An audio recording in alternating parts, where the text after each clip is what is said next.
Iran's President Ibrahim Raisi arrived in Venezuela to fulfill an official agenda with the objective of expanding strategic ties within the framework of his tour of Latin America. Mexico's ruling National Regeneration Movement, Morena party, stated that its candidate for the 2024 presidential election will be announced on September 6.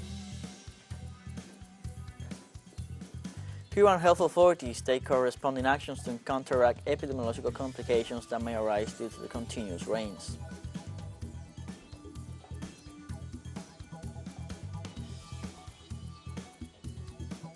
Hello, welcome to From the South. I'm Luis Alberto Matos from the teleSUR studios in Havana, Cuba. We begin with the news. The President of Iran, Ibrahim Raisi, arrived in Venezuela to fulfill an official agenda with the objective of expanding strategic ties within the framework of his tour of Latin America. The President of Iran, Ibrahim Raisi, traveled accompanied by the First Lady, Yamile Sadat Al-Mohlala. The President was welcomed at the Simon Bolivar International Airport in Maiquetía by the Foreign Minister, Ivan Gil, the Minister of Transport, Ramon Celestino Velázquez, and the Iranian Ambassador in Caracas, Ohyat Saltani. The Persian dignitary is expected to be received by his counterpart Nicolás Maduro at the Miraflores Palace seat of government. The strategic alliance between Caracas and Tehran translates into cooperation in all areas, which results in favoring the economic reactivation of the South American country. On Monday afternoon local time, the Iranian President Ibrahim Raisi paid homage to Libertador Simon Bolivar at the National Pantheon and Mausoleum of the Libertador. Accompanied by members of the Venezuelan government, headed by Foreign Minister Ivan Gil, the Iranian President entered the mausoleum to make a floral tribute to the Bolivarian Libertador Simon Bolivar, and in this way reflect the union and mutual respect between the nations. This tribute is also a sign of the desire to deepen the ties of brotherhood and cooperation between these nations that already have more than 7 decades of relations. We must remember that in June 2022, the Venezuelan President Nicolás Maduro made an official visit to Iran, where they held a fruitful meeting that allowed to evaluate the roadmap of cooperation for the years to come. On Monday in China, President Xi Jinping held talks with his Honduran counterpart Xiomara Castro at the Great People's Palace within the framework of President Castro's 6-day visit.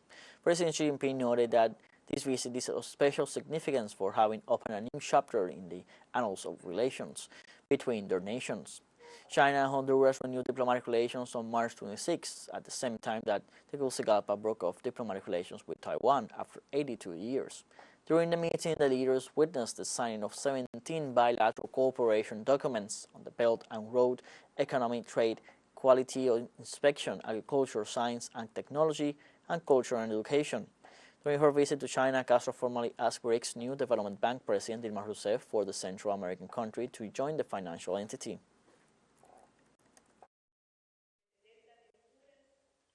As President of Honduras, I recognize only one China, the one led by President Xi Jinping.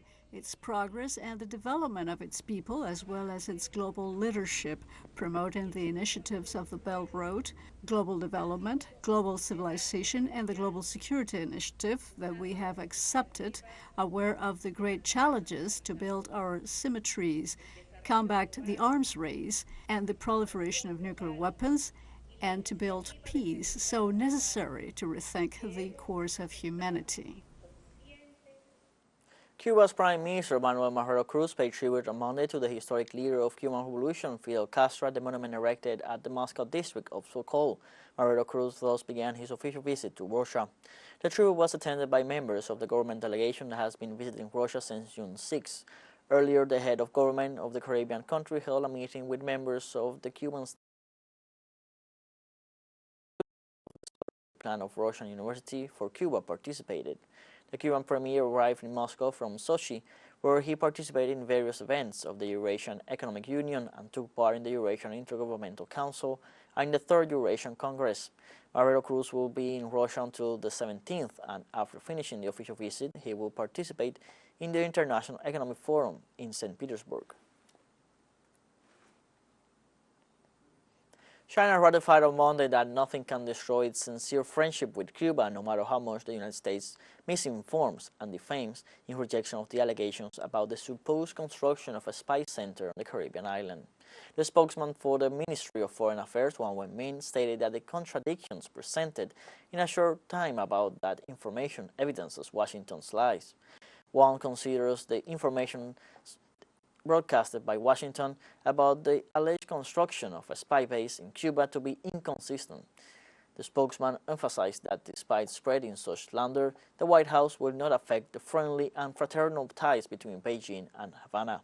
Last week, the spokesman himself demanded Washington not to meddle in the internal affairs of the Caribbean island and accused the U.S. of spreading slander, taking part in covert activities, committing crimes, and maintaining an illegal base and prison in Cuba's territory. Mexico's ruling National Regeneration Movement, Morena party, stated that its candidate for the 2024 presidential election will be announced on September 6 after polling to pick a winner. Following a meeting of the party's leadership in Mexico City aimed at setting out rules for the internal contest, Alfonso Durazo, Morena governor of the northern state of Sonora, said that 5 polls will be held to elect a candidate. In this sense, the Morena's board resolved that all those competing for the party's candidacy must step down from public office to campaign. The decision had been widely anticipated and followed a recommendation made by President Andrés Manuel López Obrador, which aimed at keeping his movement united. Meanwhile, Morena Party Chairman Mario Delgado stated that debates are not expected to happen, but contenders will be able to campaign across Mexico from June 19th to August 27th. As of tomorrow, registration are open. The candidates have to express in writing their commitments to continue the fourth transformation and accept, of course, the result of this poll, which will be final. When do the campaigns begin? From June 19th to August 27th. When do the polls begin? From August 28th to September 3rd. When will the results be announced? September 6th. Brazilian President Luis Ignacio Lula da Silva presented on Monday the new literacy policy that will set the guidelines in the country, as it is considered the main education program of his government.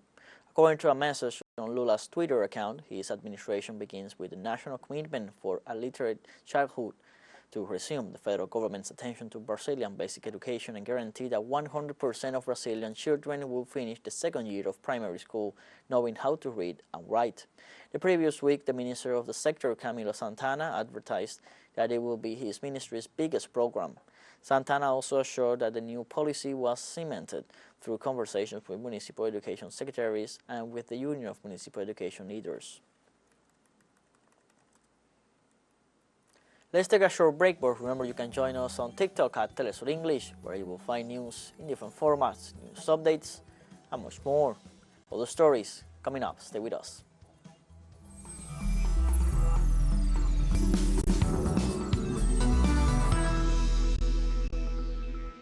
Welcome back from the South. Hospitals in Peru are overcrowded with children and elderly patients amid the country's worst dengue outbreak on record.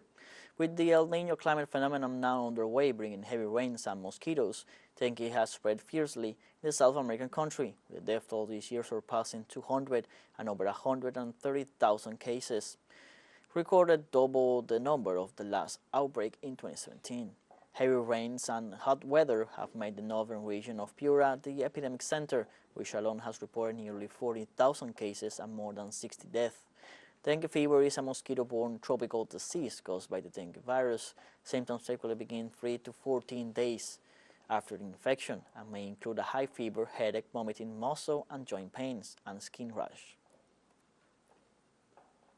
She had a high fever and abdominal aches on the first day, then vomiting and diarrhea on the second and third days. Then I took her to the hospital's emergency room because her fever didn't go away. In Piura, 30% of infected persons are children, and their cases can soon turn fatal. Pediatricians are needed because their knowledge is not the same as that of a general practitioner. They understand how the disease develops and what to do at each stage. NATO's biggest air deployment exercise ever over Europe, hosted by Germany, got underway on Monday.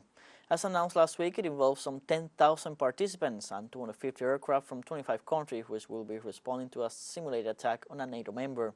The United States alone is sending 2,000 U.S. Air National Guard personnel and about 100 aircraft. Sweden, which is hoping to join the alliance, and Japan are also taking part in the exercise. Officials say that Germany's Air Traffic Control Authority has worked with the Air Force to keep disruption to a minimum. The drill is limited to 3 areas which won't be used simultaneously, and it will be over before school vacations start in any German state. This drill, called Air Defender 2023, will run through June the 23rd.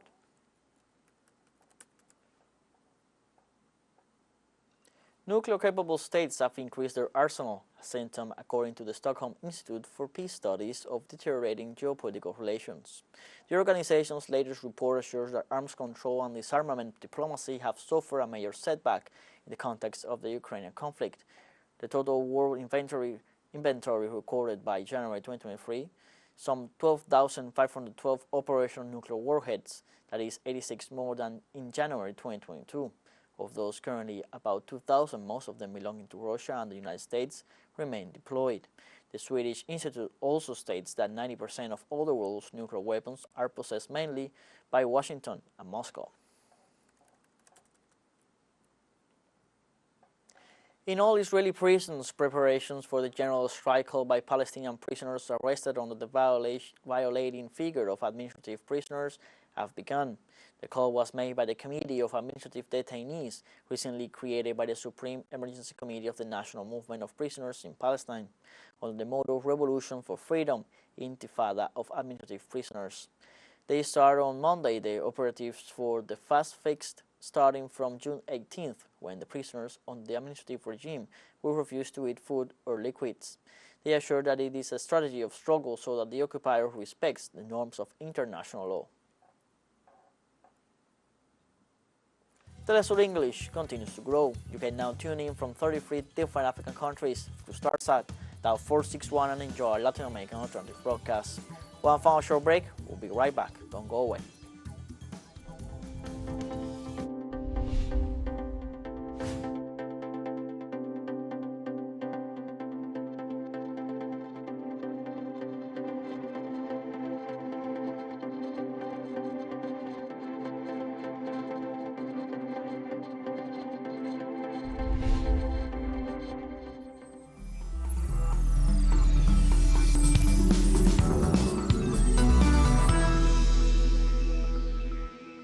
Welcome back from the South. The 14th Ordinary Summit of Heads of States and Government of the Intergovernmental Authority on Development takes place on Monday in Djibouti, with peace and security as crucial topics of the working agenda. The leaders of Ethiopia, Eritrea, Kenya, Somalia, Sudan, South Sudan, Uganda, and the host, Djibouti, discuss critical issues for regional stability and development in times of strong regional and global upheavals. Representatives of the African Union, the European Union, and the United Nations are also present at the meeting. The Intergovernmental Authority on Development is an 8-country trade bloc in Africa. It includes governments from the Horn of Africa, Nile Valley, and the African Great Lakes. On Sunday, members of Mali's security forces exercised their vote during early voting ahead of the referendum on the new constitution. The referendum, scheduled for June 18th, is an important milestone on the road to elections promised for February 2024. Next June 18th, Mali citizens will have to respond yes or no to the question of the referendum. The draft constitution strengthens the power of the president. Under it, it is the head of state and not the government who appoints the prime minister and ministers. The president also has the right to dismiss them and to dissolve parliament. Constitutional change has long been under discussion in Mali. A referendum set for 2017 did not take place, and this June 18th referendum will be the first national vote since 2020.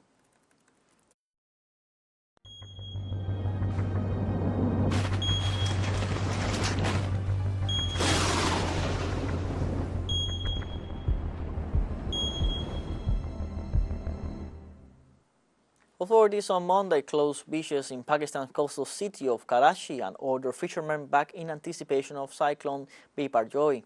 Restaurants near the beach were closed to avoid loss of life, as authorities also ordered fishing boats back because of the threat posed by the approaching cyclone. From the Arabian Sea, cyclone Biparjoy is aiming at Pakistan's Sindh province and the coastline of the western Indian state of Gujarat. It is forecast to make landfall on Thursday and could reach maximum wind speeds of up to 200 kilometers per hour. Biparjoy is the first severe cyclone to approach Pakistan since devastating floods last year left more than 1,000 people dead and over $30 billion in losses. The Sindh government has failed to take adequate measures. There should have been lifeguards here at the beach. They should have stopped the public from visiting the beaches strictly. But there are people here on the beach. Policemen are trying to stop people but failing in their job. The recent increase in the activity of the Popocatépetl volcano is affecting the lives of many residents in Mexico City, the country's capital. The volcano, located about 72 kilometers southeast of Mexico City on the border between central states of Puebla, Morelos, and Mexico State, has been registering more frequent eruptions and even moderate explosions since May, accompanied by ashes and hot rocks. In this context, Mexican authorities issue a yellow alert for volcanic activity, the second highest alert in the nation. Meanwhile, experts forecasted that volcanic ash could reach more areas of Mexico City in June and July, affecting more residents. We have to be aware of the warning alerts. That's the important thing. Always be informed so that you know what to do. Cuban health authorities take corresponding actions to counteract epidemiological complications that may arise from the continuous rains.